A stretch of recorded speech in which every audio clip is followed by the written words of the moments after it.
യഥാശക്തി കയ്യിലുള്ള എന്തെങ്കിലും വല്ല 10 രൂപയോ 5 രൂപയോ 1 രൂപയോ തന്നെ സഹായിക്കണം. തിരുമേനിക്ക് മോക്ഷം കിട്ടും. വേറെ ഉണ്ടോ എന്തെങ്കിലും ചെയ്യാം. പരമദരിദ്രവാസി എത്രയോ പ്രേമത്തിന് എത്ര കൊടുത്താൽ ജീവിച്ചിരിക്കുന്നത് നീ എന്തോ കൊടുക്കണം ദരിദ്രവാസി.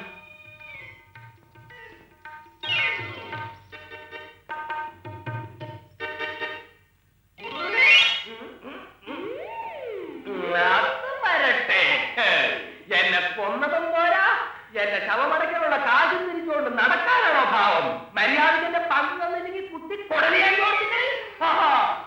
ഏത് പങ്ക്? എന്റെ ഭാഷാവർത്തോട് ഞാൻ കാശുണ്ടാക്കിയ എന്റെ മുമ്പ് നീ തന്നെ കിടക്കണമെന്നില്ല. എന്റെ മുമ്പിൽ കിടക്കണ ഏത് കാലത്ത് ഞാൻ കാശുണ്ടാക്കും. ഞാൻ എത്ര നേരം ശാസ്ത്രം പിടിച്ചോണ്ട് കിടന്നറിയാം. ചന്തയിൽ പച്ചക്കറി മേടിക്കാൻ പോയ എന്നെ പറഞ്ഞു മയക്കേറ്റ് 2 രൂപ തരാമെന്ന് പറഞ്ഞിട്ട് ഇപ്പൊ തലവിന് മാത്രം എത്തിക്കാനാണ് പരിപാടി. മര്യാദയ്ക്ക് അടുക്കളപ്പണി ചെയ്ത് ജീവിച്ചാ പോരെ? ചന്തയിൽ പച്ചക്കറി വാങ്ങിക്കാൻ പോകുന്നതിന്റെ കമ്മീഷൻ പോരാഞ്ഞിട്ട് സാഹിത്യ സിരസിയുടെ കാശുണ്ടാക്കാൻ നോക്കുന്നു. താൻ പ്രകാശ് സാറിനെ പിടിച്ച് ജോലി വെക്കുന്നുണ്ട്. ഞാൻ ഇപ്പൊ പോയി കൊടുത്തില്ലേ ഇന്ന് പച്ചക്കറി വാങ്ങിച്ചതിന്റെ കമ്മീഷൻ എന്തോ ഇങ്ങോട്ട്.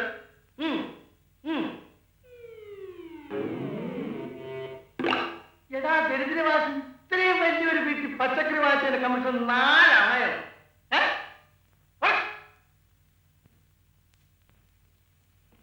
ഇനി നിങ്ങൾക്ക് സുലോചനെ വീട്ടിലേക്ക് കൊണ്ടുപോകാം. ഈ മരുന്ന് ദിവസം 3 നേരം വീതം കൊടുക്കണം. പിന്നെ 1 മാസം അത് കഴിക്കണം. മറ്റൊരു പ്രധാന കാര്യം പറയാനാണ് ഞാൻ മിസ്റ്റർ പ്രകാശിനെ പരിചയം. മിസസിന്റെ ഹൃദയം ജന്മന ഒരു തകരാറുണ്ട്. ഞങ്ങളുടെ മെഡിക്കൽ സയൻസിനെ സംബന്ധിച്ചിടത്തോളം അത് ഒരു അപകടം പിടിച്ച സുഖക്കേടാണെന്നാണ് വരുന്നത്. ഡോക്ടർ, മിസ്റ്റർ പ്രകാശ് വിഷമിച്ചിട്ട് പ്രയോജനവുമില്ല. മിസസിന് 2ാമത്തെ അറ്റാക്കും കഴിഞ്ഞിരിക്കുകയാണ്. 3ാമത്തെ അറ്റാക്കിൽ നിന്നും സുലോചനയെ രക്ഷപ്പെടുത്താൻ പ്രയാസമാണ്. അതാണ് ഈ രോഗത്തിന്റെ പ്രത്യേകത. ഡോക്ടർ, ഇതിന് ചികിത്സയുണ്ട്. പറയൂ ഡോക്ടർ, എന്റെ സുലോചന ജീവിച്ചിരിക്കാൻ വേണ്ടി എന്ത് ചികിത്സ ചെയ്യാൻ ഞാൻ ഒരുക്കമാണ്. മിസ്റ്റർ പ്രകാശ് പത്രങ്ങളിലൊക്കെ വായിച്ചിരിക്കും. മെഡിക്കൽ സയൻസ് വളരെയേറെ വളർന്നു കഴിഞ്ഞിട്ടുള്ള വിദേശങ്ങളിലൊക്കെ ഇത്തരം രോഗങ്ങൾക്ക് ഹാർട്ട് ട്രാൻസ്പ്ലാന്റ് ചെയ്യുക, അതാണ് പതിവ്. എന്ന് വെച്ചാൽ ഹൃദയം മാറ്റിവെക്കുക. ഹൃദയം മാറ്റിവെക്കാൻ ഇവിടെയൊക്കെ ചെയ്യാവുന്നതേ ഉള്ളൂ. ചെയ്യാതിരിക്കാനുള്ള കാരണങ്ങൾ പലതാണ്. 1ാമത് രോഗികൾ തയ്യാറാണ്. 2ാമത് ഹാർട്ട് സംഭാവന ചെയ്യുവാൻ ആരെങ്കിലും സന്നദ്ധത കാണിക്കും. എല്ലാത്തിനും പുറമെ ഹാർട്ട് ട്രാൻസ്പ്ലാന്റ് ചെയ്യുന്നത് മെഡിക്കൽ സയൻസിന്റെ അത്യത്ഭുതകരമായ ഒരു നേട്ടമാണെന്നുള്ള സത്യം മനസ്സിലാക്കും. അങ്ങനെ കാരണങ്ങൾ പലതാണ്. അമേരിക്കയിലായിരുന്നപ്പോൾ ഞാൻ ഇതുപോലെ എത്രയോ ഓപ്പറേഷൻ ചെയ്തിട്ടുണ്ട്. എല്ലാം പരിപൂർണ്ണ വിജയമായി. ചിലപ്പോൾ പരാജയപ്പെടാനും. അങ്ങനെ എങ്ങനെ ചിന്തിക്കുന്നു? പരാജയപ്പെടുമെന്ന് ഭയപ്പെടുന്നതിനേക്കാൾ വിജയമായിരിക്കും എന്ന് ആശിക്കുന്നതല്ലേ നല്ലത്. ഇതാണോ? ഇതൊക്കെ വിജയത്തിന്റെ റിപ്പോർട്ടുകളാണ്. ഇതൊന്ന് വായിക്കുന്നു. ഇത് വായിച്ചു കഴിഞ്ഞാൽ ഹാർട്ട് ട്രാൻസ്പ്ലാന്റിനെ കുറിച്ചുള്ള വിശദമായ എല്ലാ വിവരങ്ങളും മിസ്റ്റർ പ്രകാശ് ലഭിക്കുവാൻ സാധിക്കും. പിന്നെ നിങ്ങൾ പരാജയത്തെ കുറിച്ച് ഭയപ്പെടുകയേയില്ല. വായിക്കും.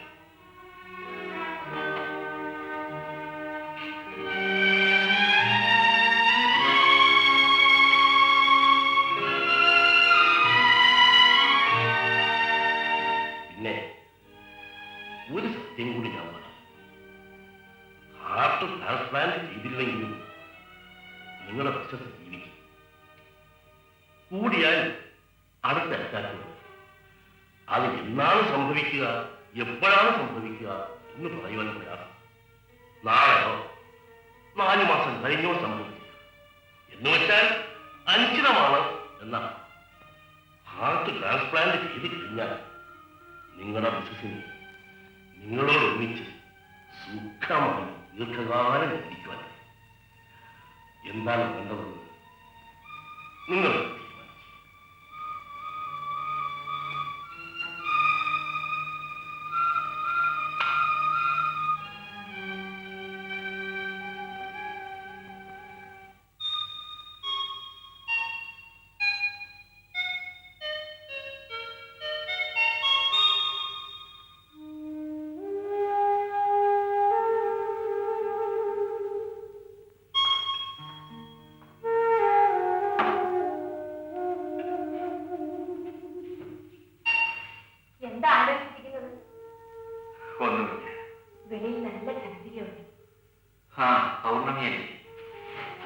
നമുക്ക് പോയി ഗാർഡനിലൊക്കെ നടന്നിട്ട് വരാം. വേണം, അസുഖമായിട്ട് തീരുന്നത്. എന്റെ അസുഖമൊക്കെ ഭേദമായിരുന്നു. അസുഖമൊക്കെ ഭേദമായി. വെളിയിൽ നല്ല മഞ്ഞാണ്. സാരമില്ല, വരൂ. ഈ ഒരു ദിവസമാകട്ടെ. എനിക്ക് നല്ല സുഖമാണ്. നേരത്തെ പറയാമായിരുന്നില്ലേ? തലവേദനയുണ്ടോ? തലവേദനയില്ല, കുറച്ച് ക്ഷീണമാണ്. ഒന്ന് ഉറങ്ങിയാൽ മാറും. എനിക്ക് സമയം കളയണ്ട. പാല് കുടിച്ചിട്ട് കിടന്നോ. വേണ്ട.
സുലോചന ഉറങ്ങിയില്ലേ? അങ്ങ് ഉറങ്ങിയില്ലേ? ഞാൻ പിന്നെ പിന്നെ ഇത് ഹൃദയം മാറ്റി വെക്കുന്നതിനെ കുറിച്ചുള്ള പുസ്തകമല്ലേ? അതെ.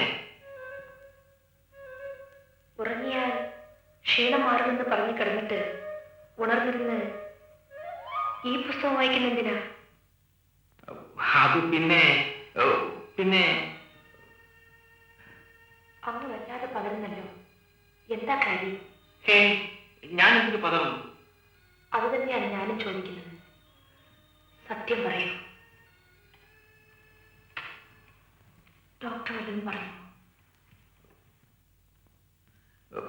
ഹൃദയം മാറ്റിവെച്ചിട്ടുള്ളവരെല്ലാം പൂർണ്ണ ആരോഗ്യത്തോടു കൂടി സുഖമായി ജീവിക്കുന്നുവെന്ന് ഡോക്ടർ പറഞ്ഞു.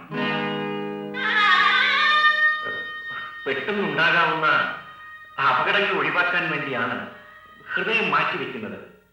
അതേക്കുറിച്ചുള്ള എല്ലാ വിവരങ്ങളും ഈ പുസ്തകത്തിലുണ്ട്. സുലോചന വേണമെങ്കിൽ വായിച്ചു നോക്കൂ. ഇത്രയൊക്കെ പറഞ്ഞിട്ടും ഒരു കാര്യം എനിക്ക് മനസ്സിലാവുന്നില്ല. ഇതൊക്കെ എന്നോട് എന്തിനാണ് പറയുന്നത്?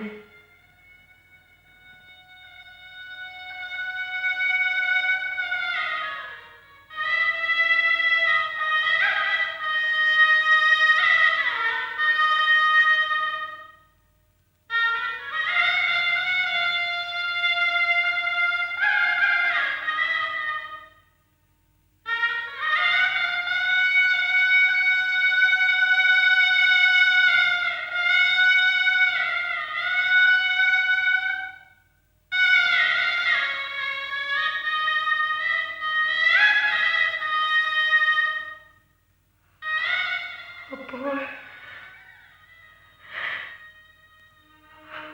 മാറുന്ന ഒരു ഹൃദയമാണ് എനിക്കുള്ളതല്ലേ?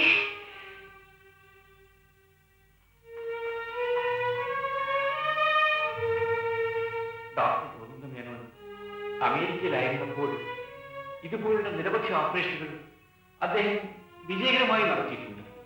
അവരെല്ലാം ഇന്നും സുഖമായി ജീവിച്ചിരിക്കുകയും ചെയ്തു. മരിച്ചോണ്ടിരിക്കുന്ന എന്നെ മരണത്തിന് വിട്ടുകൊടുക്കുന്നതാണ് നല്ലത്. സുലോചന, അങ്ങ് മറ്റൊരു സ്ത്രീയെ വാങ്ങിച്ച് സുഖമായി ജീവിക്കൂ. ശാപം കിട്ടി എന്നെ മറന്നേക്കും. സുലോചന, നീ ഇത്രയും നിർദ്ദയമായി സംസാരിക്കുമെന്ന് ഞാൻ അറിഞ്ഞില്ല. നീ ഇല്ലാത്തൊരു ജീവിതം എനിക്ക് സങ്കല്പിക്കാൻ പോലും സാധ്യമല്ല. എന്നിട്ടാണോ ഇങ്ങനെയൊക്കെ പറയുന്നത്?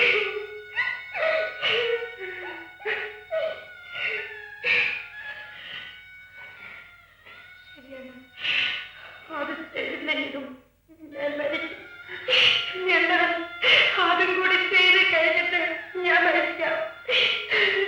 സുലോചന, ഞാനും ഒരു ഒരു മനുഷ്യനാണ്. ദുഃഖം സഹിക്കുന്നതിൽ ഒരതിരൊക്കെ ഉണ്ട്.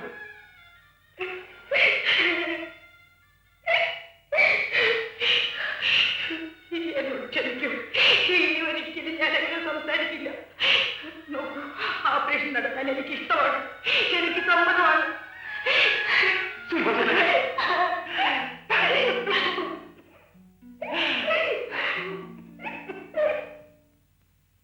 ഈ വക ഓപ്പറേഷനുകൾക്കൊന്നും സാധാരണ സ്ത്രീകൾ അങ്ങനെ പെട്ടെന്ന് സമ്മതിക്കാറ്. പിന്നെ സുലോചനയ്ക്ക് വിദ്യാഭ്യാസവും വിവരവും ഉള്ളതുകൊണ്ട് ബുദ്ധിമുട്ടുണ്ടായിരുന്നതാണ്. സുലോചന സമ്മതിച്ചെങ്കിലും എനിക്ക് വേണ്ടത്ര ധൈര്യം കിട്ടുന്നില്ല ഡോക്ടർ. വല്ല ആപത്തും ഒരു ആപത്തും ഉണ്ടാവില്ല മിസ്റ്റർ പ്രകാശ്. നിങ്ങൾ മെഡിക്കൽ സയൻസ് വിശ്വസിക്കും. സർവോപരി ഈശ്വരൻ എല്ലാം നിങ്ങളൊക്കെയാണ്. ഡോക്ടർ, നിങ്ങൾ ധൈര്യമായിരിക്കണം പ്രകാശ്. സുലോചനയ്ക്ക് മാച്ചാകുന്ന ഒരു ഹാർട്ട് കിട്ടുവാനുള്ള സൗകര്യം ഉണ്ടാക്കിയതിനു ശേഷം ഞാൻ നിങ്ങളുടെ വിവരം അറിയിക്കും.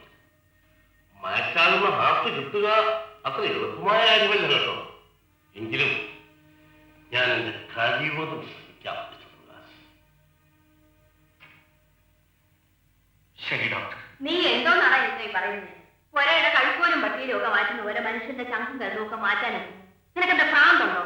ഇത് ഭ്രാന്തൊന്നുമല്ല, പലയിടത്തും പരീക്ഷിച്ച് വിജയിച്ചിട്ടുള്ള കാര്യമാണ്. ഓ, നിന്റെ ഒരു ലോകവല്ലി. എടാ, നിന്നെ പ്രസവിച്ച എന്നേക്കാൾ ലോകവല്ലി നിനക്കുണ്ടോ? ഇല്ലായിരിക്കാം, പക്ഷെ അമ്മ കാണാത്തതും അറിയാത്തതുമായ പല കാര്യങ്ങളും ഈ ലോകത്തുണ്ട്. എടാ കുഞ്ഞെ, ഇതൊക്കെയാണ് ആശ്രിത വേലയാണ്. നിന്റെ ഇന്ന് പണം അടിക്കാനുള്ള സൂത്രമായത്. അമ്മ വേണ്ടാത്തൊക്കെ പറഞ്ഞ് സുലോചനെ ഭയപ്പെടുന്നത് അമ്മയ്ക്കൊന്നും മനസ്സിലാകാത്ത കാര്യങ്ങൾ. ഒരു കാര്യം ഞാൻ തീർത്തു പറയാം. എന്റെ സമ്മതത്തോടുകൂടി ഈ ഓപ്പറേഷൻ നടക്കില്ല. പിന്നെ നിന്റെ ഭാര്യ, നിന്റെ ഇഷ്ടം, നിന്റെ മനസ്സ് പോലെ ചെയ്യും. കരഞ്ഞോ കരഞ്ഞോ കരഞ്ഞോ ഉറക്കെ കരഞ്ഞോ. സാർ, ഇവിടെ ഒന്ന് ആശുപത്രി കൊണ്ടുപോകാനാണ് സാർ. എന്തെങ്കിലും തന്നൊന്ന് സഹായിക്കണം സാർ. സാറിന് ഭാര്യയില്ലേ സാർ?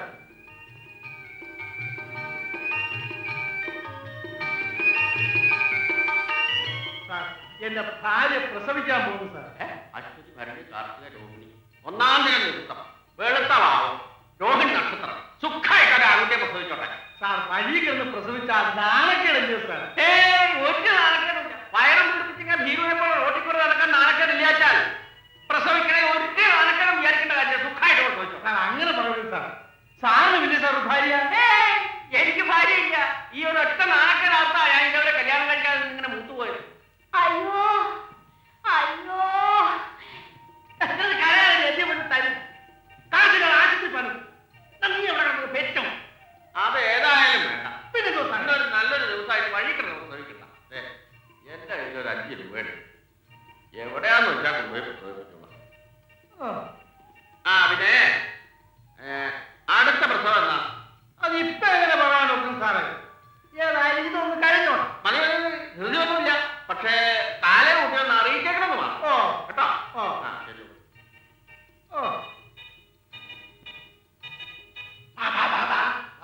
പ്രസവിച്ചു.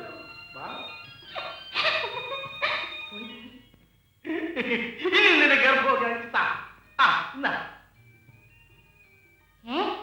എട്ടണയോ? ഇതേ എന്നെ ഗർഭമായിട്ട് കൊണ്ടുപോകാനേ വേറെ ആളുകളുണ്ട്. ആലുവ ശിവരാത്രിക്ക് മലയാറ്റം പെരുന്നാളിലൊക്കെ ഞാൻ പോയാലേ 25 രൂപയാണ് എന്റെ റേറ്റ്. ഇപ്പൊ പിന്നെ സീസൺ അല്ലാത്തതുകൊണ്ട് ഞാൻ 10 രൂപയ്ക്ക് സമ്മതിച്ചെന്ന് മാത്രം. ആദ്യം തരയിലെന്ന് വെച്ച പിന്നെ അന്ന് 5 രൂപയിലേ കിട്ടുള്ളൂ. നിന്റെ വയറ് മാത്രം കണ്ടിട്ടല്ല കാശ് കിട്ടിയത്. എന്റെ വയറ് കൂടെ അതൊക്കെ മനസ്സിലിരിക്കട്ടെ. ഇങ്ങോട്ട് തരാം.